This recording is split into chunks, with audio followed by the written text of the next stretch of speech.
Have you ever heard people saying, once I wake up at 3, I'll never go to sleep again? I've heard that so many times. Of course, some it's because they then just start preparing for their day and all that. But for most people, this is what research says for most people. Many people wake up around 3 a.m. Why? Because cortisol starts to increase about 3 a.m. in our bodies to prepare for waking up in the morning.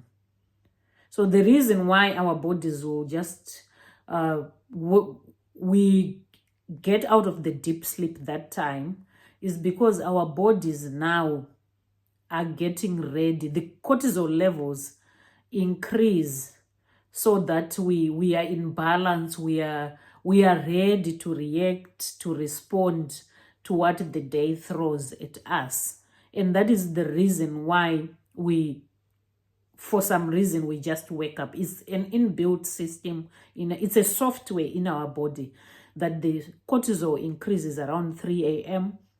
and to prepare us to wake up. So you wake up, but if you are stressed and anxious already before you go to bed, at 3 a.m. you will wake up and you will not fall asleep again because you have higher cortisol levels. The stress hormone, if it's so much in your body, if it is good, it's a higher level, you're going to stay awake after waking up at 3 a.m. Some will wake up and just realize, oh, I'm up.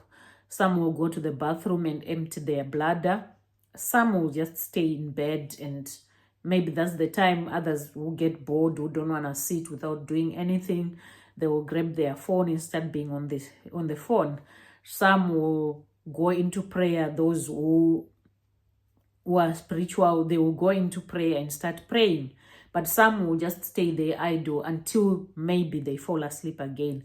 But if your cortisol levels are very high, remember, you've already struggled to fall asleep in the night. You're also going to struggle when you, for some reason, if you wake up at 3, you're going to struggle to fall asleep again.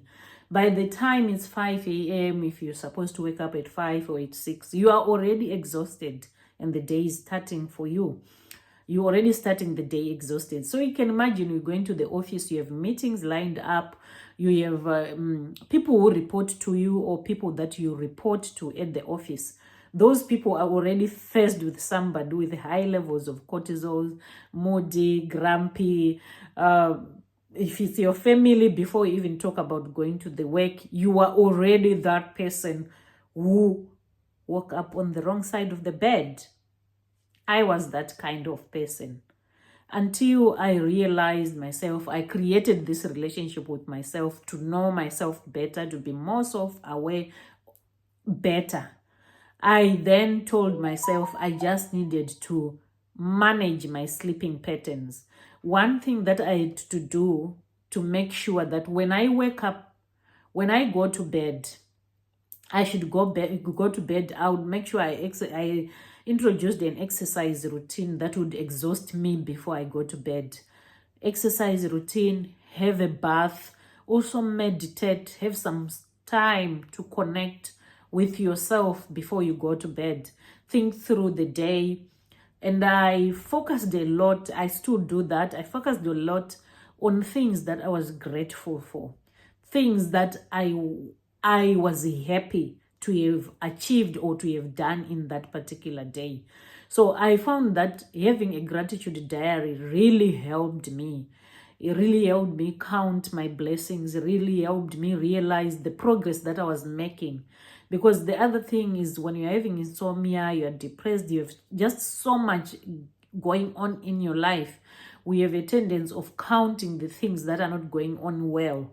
We have a tendency of counting those relationships that are not really working, the friendships that are not working. But when you start counting on what is going on right, you actually improves your health and it gives you that confidence. You also realize that you are actually, yes, you have relationships that are struggling. You have maybe work relationships or family relationship or marital relationships that are struggling, but you have some progress that is happening in other areas. So you start recording what is going on very well. And by doing that, you also improve your self-worthy. There is nothing so satisfying as going to bed knowing that you have at least one thing that you have done so well, or that at least one thing that you are improving, or at least one thing that you are working towards, and that is really giving you results, even if they are very tiny. Those minute results, they come in very handy when it comes to give you the satisfaction that you require when you want to go to bed. So I would make sure I exercise, or either go for a jog.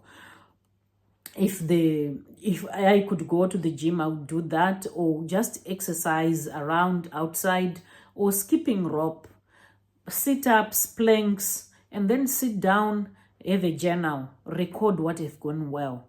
That really helped me, so that by the time I go to bed, and I would also have a religious routine to go to bed that I worked with. That has helped me to deal with insomnia. It has really, really helped me. And now you find that because you have gone to bed in this state where you are relaxed, your cortisol level is normal, is at the level where it's supposed to be. You're now in a better state, that even at 3 a.m. when your cortisol levels rise to prepare your body to wake up, you are not under pressure to wake up unless you really want to wake up.